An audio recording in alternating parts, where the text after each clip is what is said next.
Marc Mapingu Mitumbi pour parler de l'actualité congolaise ici à Paris. Monsieur Marc Mapingu Mitumbi, bonsoir. Bonsoir, Monsieur Mingwa. Alors, nous vous invitons parce que vous avez été un compagnon du professeur Pascal Lissouba. Aujourd'hui, on sait que plusieurs compagnons du professeur Pascal Lissouba sont depuis rentrés au Congo. Et ce qui fait l'actualité aussi, c'est un des ambassadeurs de M. Pascal Lissouba, mais qui est plus qu'un ambassadeur, puisqu'il est du terroir de M. Pascal Lissouba, M.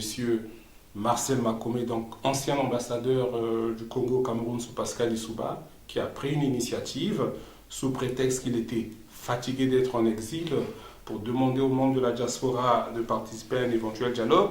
Mais on va en arriver à ce fait-là. En ce qui vous concerne, est-ce que vous êtes fatigué de l'exil? Monsieur Mingwa, j'ai blanchi sous le harnais, comme on dit. J'ai une certaine expérience et ça fait plus de 20 ans que Pascal Lissouba est parti du pouvoir et que nous nous retrouvons ici. Honnêtement, si j'avais des ambitions personnelles, j'aurais pu rentrer, collaborer et même politiquement accompagner tout ce qui se passe aujourd'hui. Je pense que, ayant pris un certain recul par rapport à l'officialité congolaise aujourd'hui, je ne regrette pas de n'avoir pas été ou de n'être pas rentré parce que le bilan aujourd'hui, qui est un bilan négatif, me met un peu à l'abri du jugement de l'histoire. Et je pense que c'est ce qui est important. Un homme politique, c'est celui qui a une vision et qui pense qu'à un moment donné, il faut faire attention et ne pas se mêler des situations qui peuvent être par la suite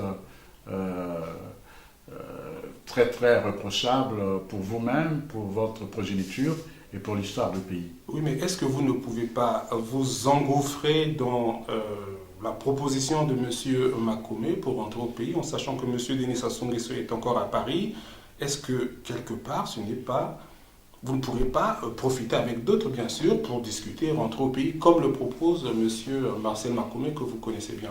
Marcel Makome, je le connais très bien, et d'ailleurs, j'ai beaucoup de respect pour Marcel Makome, comme pour bien d'autres compatriotes. Mais comme je vous ai dit tout à l'heure, j'ai blanchi sous le harnais. C'est-à-dire, tout simplement, que mon expérience me permet aujourd'hui de ne pas être un homme manipulable et qui répondrait très facilement à toutes les sollicitations sans avoir ma liberté d'action et ma liberté de penser. Donc, accepter que j'ai quand même le choix d'un certain nombre d'actions que je peux entreprendre. Oui, mais vous avez le choix, mais il faut dire que depuis 20 ans, excusez-moi, M. Marc Mapingu Mitumbi, on a quand même l'impression qu'il n'y a pas grand-chose qui a été fait. Dernièrement, même l'enfant de M. Pascal Lissouba est rentré au pays. Pourquoi vous résistez comme ça? C'est le choix de l'enfant de Pascal Lissouba. Comme je vous ai dit, je suis un démocrate, je respecte le choix des uns et des autres. Ce que je constate, tout au moins, c'est que malgré toutes ces entrées, je n'ai pas vu le Congo, notre pays, avancer. J'ai plutôt vu un régime qui a pris encore de la force dans la répression et dans le pillage que nous connaissons. Et à partir de ce moment, permettez que je ne sois pas celui qui va un peu comme pour cautionner. Je pense qu'aujourd'hui, ce qui intéresse, ce n'est pas Mapingu, ce n'est pas rentrer ou ne pas rentrer. Ce qui intéresse les gens, c'est de faire un constat sur le pays. Qu'est-ce que le pays est devenu depuis 20 ans? Alors, à partir de ce bilan que nous ferons, ce que j'ai considéré moi comme les états généraux du pays, c'est ça qui m'intéresse, qu'il y ait à un moment donné historique, donc un momentum important, où des Congolais, du Congo profond, du Congo tout entier, puissent se retrouver pour faire le bilan de ce qui s'est passé depuis 20 ans. Nous avons eu une conférence nationale où il y a eu une forme de catharsis, où tous nous avons effectivement fait le point du bilan. 3000 morts, c'était les crimes politiques, n'en parlons pas des crimes économiques. Mais 20 ans après, M.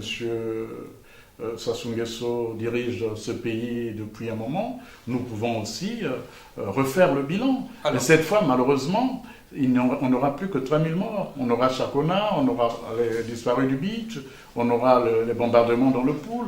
Alors, moi, je suis un homme qui prie, je suis aussi un homme qui a une certaine spiritualité, et je pense qu'on ne peut pas passer comme ça sur les morts, tout simplement parce qu'on veut des postes, ou tout simplement parce qu'on veut, on veut être aux affaires. Alors, donc monsieur... moi, ce qui me guide, ce qui me dirige en politique, ce sont des idées, ce sont des convictions, et en même temps, ce sont des pratiques.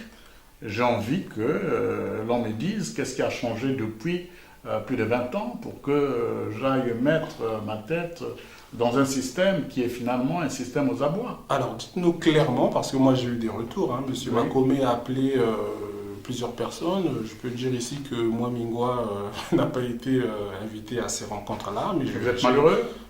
Mais pas du tout, voilà, pas du tout. Voilà. Vous n'avez pas l'air d'ailleurs. Alors, monsieur Mapingo, très clairement, est-ce que M. Makome vous a invité à une rencontre? Si oui, pourquoi vous n'y êtes pas pourquoi vous ne vous êtes pas rendu à cette rencontre? Non, pourquoi tout ramener à M. Makome et pourquoi tout ramener à cette rencontre? Alors, effectivement, je discute souvent avec M. Makome, qui est un compatriote sympathique. Nous n'avons pas des contradictions politiques fondamentales. M. Makome, en effet, m'a appelé, oui. Il m'appelait, j'ai mon agenda avec mes rendez-vous. Je peux même vous dire que le jour où je devais le voir, j'ai malheureusement eu un décès dans la famille, et puis j'avais un rendez-vous aussi important. Et j'ai compris aussi que le rendez-vous avec M. Makome, qui ne m'avait d'ailleurs pas signifié pourquoi il voulait me voir, était plus ou moins différé. Je lui ai dit, dès que j'entrerai sur Paris, nous nous reverrons. Bon, et puis depuis, c'est allé dans tous les sens. Alors, permettez que je vous dise tout simplement que pour moi, c'est un non-événement, et ce serait dommage que nous passions notre temps ici à parler de cette question. Alors, pour vous, effectivement, je peux comprendre que c'est un non-événement, mais comme vous savez aussi, on dit que c'est Marc Mapingo qui est contre le dialogue. Il y a des vidéos qui ont circulé, bien que pour vous c'est un non-événement, on a quand même menacé votre famille au Congo. Alors, pourquoi vous êtes en train de torpiller le dialogue, en tout cas, c'est ce qu'on vous reproche. Non, pourquoi vous torpillez le dialogue ici, au sein de la diaspora? Monsieur Mingwa, je ne torpille pas le dialogue. Monsieur Sassou sait que je suis un homme ouvert. Mon histoire a toujours été l'histoire d'un homme ouvert. Monsieur Sassou sait qu'à une époque où il était en exil, pendant que tous les Congolais pensaient qu'il était fini, j'ai pensé avec certains amis, et Pascal Lissouba d'ailleurs, d'être un peu l'homme de l'ombre qui essayait de discuter avec M. Sassou pour voir comment les deux hommes politiques pouvaient effectivement régler ce contentieux qui devenait malheureusement un contentieux personnel. Je pense que je n'ai pas été écouté, il y a eu des guerres que nous connaissons, donc je ne suis pas un homme fermé. J'ai des amis qui sont en face, j'ai des amis qui sont du nord, du sud, de l'est à l'ouest, et ma philosophie, mon éducation ne me permettent pas d'être un homme fermé. Seulement, la grande question du Congo, c'est qu'on a affaire à un homme qui a toujours transformé les dialogues en monologues, finalement. Lorsqu'il y a eu Siviti, lorsqu'il y a eu Kélé et autres, c'était des dialogues, malheureusement, qui sont apparus comme des moments où le pouvoir voulait ici et là pêcher quelques frétins qui voulaient soit rentrer au gouvernement ou soit se servir.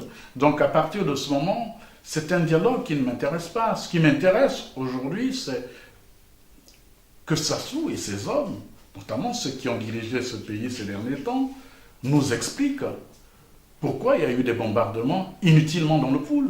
Alors, et il y a eu des milliers de gens qui sont morts. Voilà le bilan. Pourquoi pourquoi, mon Dieu, il y a eu autant d'argent dans le pays et aujourd'hui on ne peut pas comprendre qu'il n'y ait plus de l'eau dans ce pays, qu'il n'y ait plus de l'électricité dans ce pays. Pourquoi les élèves ne vont pas à l'école? Pourquoi les universités sont fermées? Pourquoi les hôpitaux sont fermés? Et tout ça, c'est ça qui m'intéresse, ce bilan-là. Quand on fera ce bilan, que je considère moi comme,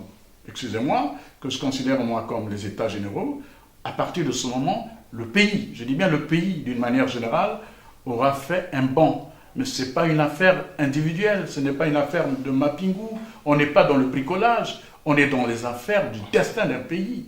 Et un pays a un destin, un pays a une âme. Sachez qu'il y a des gens qui sont morts en exil. Sachez qu'il y a des gens qui tous les jours meurent. Mais comment voulez-vous faire le bilan? Vous allez le faire vous-même lorsque M. Makome, je vais revenir, excusez-moi, mais au-delà de M. Makome, je parle de toutes les personnes qui sont pour un dialogue direct avec M. Denis Sassou Nguesso. Quelles sont les conditions pour que vous alliez, vous, au dialogue? Il ne s'agit pas d'un dialogue entre M. Sassou Nguesso et M. Mapingu et M.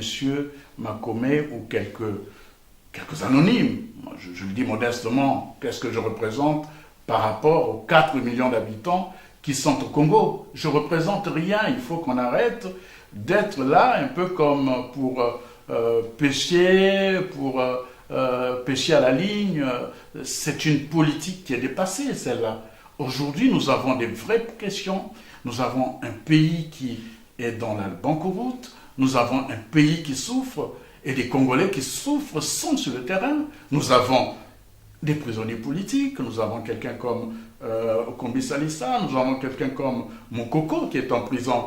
Alors, quelle est la démarche, je veux dire, que le pouvoir a essayé d'entreprendre pour apaiser tous les Congolais et montrer finalement que nous pouvons donner un nouveau visage à ce pays. Parce que le visage actuel est un pays écorné, un régime pratiquement écorné, et nous ne pouvons pas éternellement continuer à plaisanter, à fantasmer sur des questions de dialogue où vous avez 1000 intermédiaires, où vous avez des gens qui vous appellent de partout pour vous dire il faut voir M. Sassou Nguesso, il faut... Mais écoutez... Alors, M. Marc Mapingu, juste pour terminer, je ne sais pas dans quel état d'esprit vous êtes.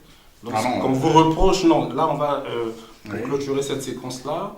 Alors, on vous reproche beaucoup de choses, mais comme je vous l'ai dit déjà une fois dans une interview, vous restez mystérieux parce que on vous a reproché d'avoir torpillé à l'Élysée et aux États-Unis le voyage de M. Gonkadia. On vous a reproché là que vous torpillez le dialogue initié par Sassou et Makome et compagnie. Et aujourd'hui, je viens d'avoir l'information, puisque l'ambassade du Congo a été taguée, peut-être attaquée, on attend les résultats de la police. Du fait qu'on ait écrit « Libérer le président Mokoko », les gens disent qu'il y a encore Marc Mapingu derrière. Comment est-ce que vous avez le don rang ou pourquoi on vous reproche tout ça? Est-ce que vous êtes sérieux quand vous dites ça? C'est ce que certains disent puisqu'on l'a vu. Donc, est-ce que pour le général Mokoko, voilà. On voit votre main partout. Monsieur Mingwa, je suis le porte-parole du général Mokoko. Je suis un démocrate et je crois que le général Mokoko est un démocrate. Je suis un homme civilisé, je pense que le général Mokoko est un homme civilisé. Donc nous menons un combat qui est le combat du triomphe des idées, qui est le combat du triomphe de la démocratie et de la prospérité de notre pays. Maintenant, qu'il y ait des gens qui choisissent de mener ce combat autrement, je ne vois pas en quoi Marc Mapingu serait responsable de tous les actes que les Congolais posent, soit au Congo ou à Paris. Arrêtons ça. Ce qui est important, moi je pense, c'est que Mokoko, il y a quelques jours, nous avons vu, à travers la décision des Nations Unies, que Mokoko est un innocent, que Mokoko a été arrêté arbitrairement, et c'est ça qui m'intéresse. C'est ça qui m'intéresse ici, et j'en profite pour remercier Maître Finel, laquelle Maître Finel était la première, à travers monsieur Olivier Sûr, que j'avais rencontré à l'époque pour justement défendre Jean-Marie Michel Mokoko. Ils ont fait un travail formidable qu'il faut apprécier. Bien sûr, elle a été par la suite soutenue, accompagnée par d'autres avocats qui sont au Congo, je ne vais pas les citer tous ici, et ceux qui sont en France. Donc je pense que c'est ça l'essentiel. L'essentiel pour moi, c'est toujours de mener ou de continuer à mener ce combat de façon juste, en utilisant les voies qui sont les voies légales, les voies de la démocratie et les voies du droit. Donc le reste, vous savez, nous sommes dans un pays, malheureusement, qui va dans tous les sens. Vous en souffrez quand on vous reproche tout ça? On vous a reproché un coup d'État, on vous reproche tout et n'importe quoi. Est-ce que vous en souffrez?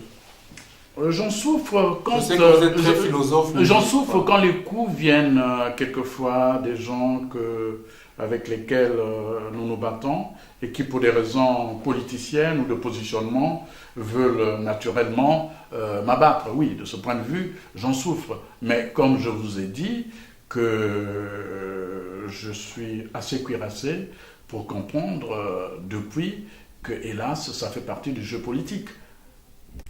Marc Mapingu Bitumbi sur Congo Liberty, vous savez que l'actualité africaine a été dominée, en tout cas dans notre sous-région d'Afrique centrale, par, on va dire, la maladie du président Ali Bongo. Et nous avons appris que M. Denis Sassou Nguesso, qui est à Paris, est en train de rencontrer diverses personnalités gabonaises. Alors, est-ce que... Parce qu'on sait que vous étiez très proche de feu le président Omar Bongo. Est-ce que, on ne va pas parler de la santé du président Ali Bongo, mais comment analysez-vous le fait que M. Denis Sassou Nguesso, pour certains, est en train de tirer les ficelles au vu de la succession de M. Ali Bongo? Je n'ai pas Est-ce que ça vous inquiète? Je n'ai pas l'information, ça m'inquiète pas outre mesure. Le Gabon, c'est pas mon pays c'est le Congo. Je suis vraiment très très préoccupé par la tragédie que nous sommes en train de vivre dans le pays. Alors cette question d'Ali Bongo, écoutez, M. Sassou est un homme politique, il choisit ses alliés, il les rencontre, il a soutenu les mêmes personnes contre Ali Bongo lors de l'élection présidentielle au Gabon. Ce sont ses choix, ce ne sont pas mes choix, et à la limite, ça ne m'intéresse pas. Alors ça ne vous intéresse pas, on ne va pas insister. On a posé la question parce qu'on vous sait quand même proche du Gabon. Hein. Vous avez beaucoup d'amis dans ce pays-là. On a une frontière qui nous sépare. On a une frontière et puis c'est probablement un pays qui, s'il explose, aura des conséquences au Congo-Brazzaville. Monsieur Marc Mapingu Bitumbi sur Congo Liberty. Alors on sait qu'au Congo, la politique est devenue un métier malheureusement et que souvent on reste dans des coups bas, des considérations politiciennes, en tout cas des manipulations, mais jamais personne n'a proposé une vision pour le Congo. Des projets, on sait que on a comme l'impression qu'on est dans la démarche « ôte-toi que je m'y mette ». Vous, M. Marc Mapingu Bitumbi, vous avez quand même été proche du professeur Pascal Lissouba, qui a proposé aux Congolais un projet de société. Alors, il valait ce qu'il valait, mais est-ce qu'à votre niveau, vous réfléchissez quand même sur les grandes questions auxquelles vous risquez d'être confronté demain avec d'autres, hein, si vous arrivez au pouvoir, puisque vous êtes un homme politique, c'est quand même le but d'un homme politique. Est-ce que vous menez des réflexions? Est-ce que vous pouvez nous en parler? Monsieur Mingwa, je pense en effet que quand on a fait la politique modestement à mon niveau, il est important qu'on puisse savoir où on va. Et je fais partie des Congolais, avec bien d'autres, qui réfléchissent effectivement sur l'avenir du pays. Mais l'avenir du pays nécessite justement d'abord créer cette forme d'unité. Cette forme d'interdépendance entre les jeunes, qu'ils soient du nord, du sud, de l'est, de l'ouest, qu'ils soient du PCT, de l'UPADES ou de toutes les familles politiques ou qu'ils soient de la diaspora, moi, mon point de vue, c'est qu'il est important de dire aux jeunes que le moment est arrivé ou le moment viendra pour que nous nous retrouvions tous autour d'un grand projet pour le pays, au-delà de nos clivages politiques ou politiciens. Et vous avez parlé de Pascal Lissouba. À l'époque, quand Pascal Lissouba, à l'UNESCO, est rentré à Brazzaville, quand il a parlé il nous avait, c'était ma génération, il nous disait, écoutez, il parlait de sciences et de technologies.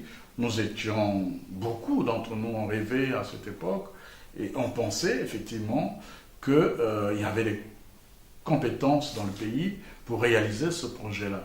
Malheureusement, lorsque nous sommes arrivés au Congo, la machine a été récupérée par une bande de politiciens véreux et nous sommes arrivés aux échecs que nous connaissons. Aujourd'hui, il y a une jeunesse, en effet, qui est intelligente, qui est sur le numérique, je l'ai dit la dernière fois, et cette jeunesse qui voit un monde que M. Sassou ne comprend pas. Et ce monde qui est d'ailleurs le monde du blockchain, c'est-à-dire que demain, nous allons vraiment rentrer dans la grande transparence. La grande transparence où la tricherie sera plus ou moins vaincue par des nouvelles technologies qui seront là pour regarder et pour accompagner l'être humain vers des progrès formidables. Cette jeunesse, moi je l'invite. Je l'invite à être autour d'autres aînés qui pensent comme moi. Je peux citer leurs noms ici, comme Alexis Miayoku et bien d'autres. Et vous-même d'ailleurs, M. Mingwa, qui êtes dans cette forme de carrefour où nous préparons l'avenir de demain. Parce que pour préparer cet avenir, il faut que nous nous adaptions à ce monde qui doit être un monde non seulement de la démocratie, de l'expression libre, mais aussi un monde qui doit s'approprier des nouveaux outils de technologie de demain. Oui, je crois en ce monde-là et je crois en cette jeunesse au-delà. Et il faut donner des moyens à cette jeunesse, il faut la préparer à affronter le monde qui pointe. Donc je suis optimiste en effet. Nous avons un projet, nous discutons avec la jeunesse, nous discutons avec un certain nombre d'amis en estimant que la vie ne se résume pas seulement au discours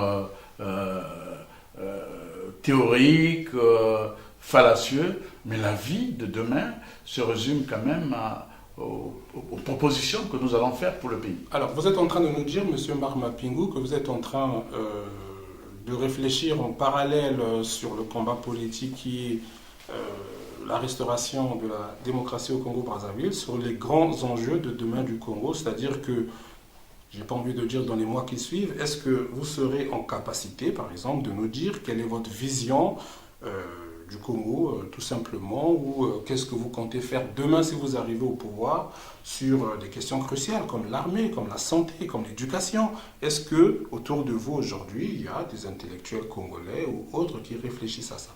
En tout cas, depuis plus de 5 mois, nous travaillons sur ces dossiers de fond. Sur ces dossiers de fond, qui sont des dossiers importants sur la culture, sur la justice, sur l'armée, sur les questions de sécurité, sur les questions d'éducation. Et si nous n'arrivons pas, parce que je ne suis pas non plus comment on appelle ça, un utopiste, non. Si nous n'arrivons pas, nous pensons que les plus jeunes vont poursuivre ce projet, vont poursuivre ce rêve, parce que notre pays a besoin des idées porteuses d'avenir.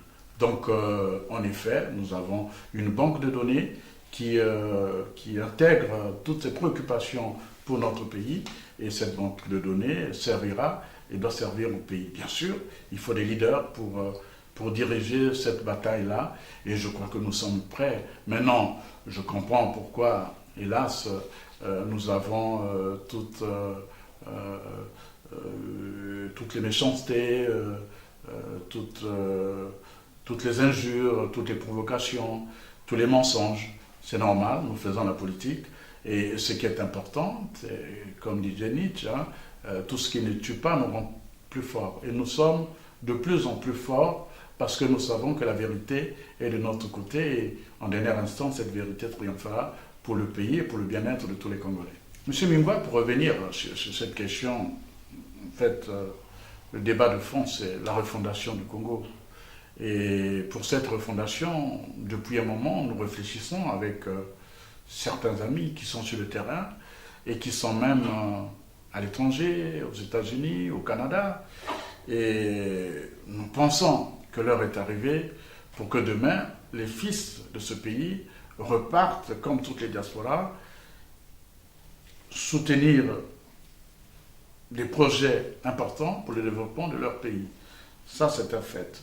Et d'ailleurs, c'est ce qui justifie notre adhésion et notre complicité avec Jean-Marie Michel Mokoko, qui est un homme ouvert, avec qui on a eu ce type de discussion sur le pays.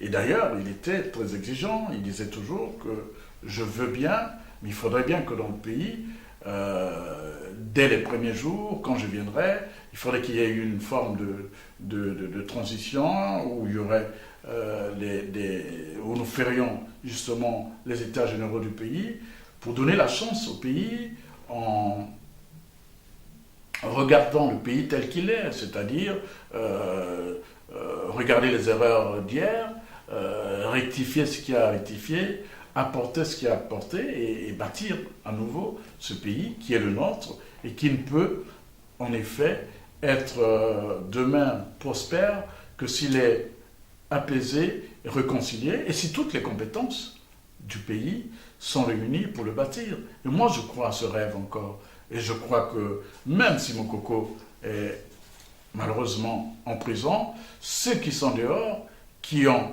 cru et partagé cette idée, doivent continuer à travailler ensemble pour le Congo et pour le pays. Parce que, en dernière instance, qu'est-ce que ça veut dire?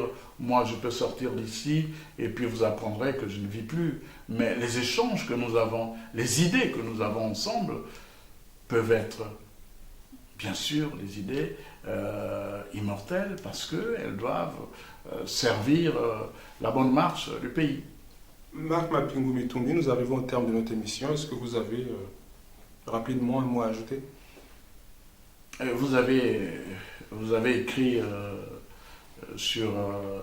vous m'avez demandé tout à l'heure quelle est la phrase ou quelle est la citation que j'aime le plus, puisque j'aime les citations. Je vous ai parlé de Saint-Augustin qui disait « Avance sur ta route, car elle n'existe que par ta marche ».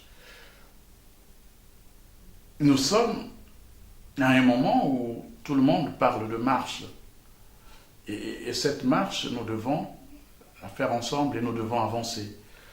Et nous ne pouvons avancer que si nous posons les vrais pas.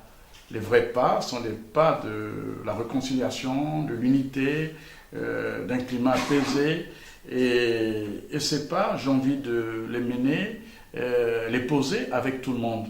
Voilà pourquoi je suis toujours optimiste et je suis toujours courageux, quand bien même tout le temps j'ai des provocations que vous avez citées tout à l'heure. Alors je suis un peu comme ce monsieur qui marche dans la rue et après 3 minutes, il y a des chiens qui aboient et il s'arrête avec un bâton pour chasser le chien. Et puis il avance, il y a un deuxième chien qui continue à aboyer. Alors il s'arrête et puis finalement il refait le même geste. Et 3 fois de suite, et puis il se rend compte que finalement il faut qu'il avance parce que s'il doit s'arrêter dans un village où il y a beaucoup de chiens qui aboient, il n'arrivera jamais à bon port. Alors je laisse les chiens aboyer comme ceux qui m'insultent depuis le Congo et comme ceux qui ici aussi m'ont de temps en temps insulté. Mais j'appelle tous les hommes civilisés, tous les Congolais à comprendre que le pays est en danger, il faut à un moment donné le sauver et ne pas faire attention aux chiens qui aboient. Merci. Le chien aboie, la caravane passe, on va résumer voilà. ça comme ça. Voilà, à très bientôt. C'est bien dit, merci M. Mingwa.